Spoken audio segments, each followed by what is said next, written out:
कसाई, तराजू और बहलूल का सबक। खलीफा हारून और रशीद ने बहलूल दाना को हुक्म दिया, बहलूल बाजार जाओ, कसाईयों के तराजू चेक करो और जिनके तोलने वाले पत्थर कम निकलें उन्हें गिरफ्तार करके दरबार में हाजिर करो।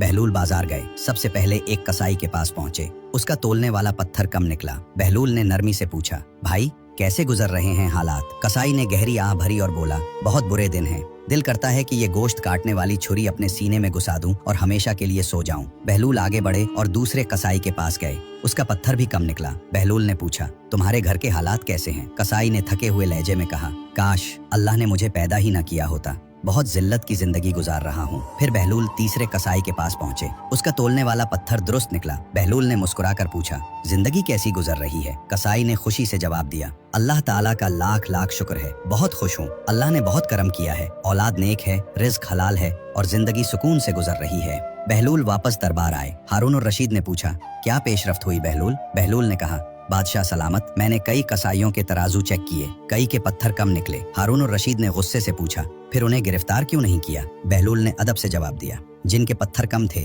अल्लाह ताला उनको खुद सजा दे रहा है।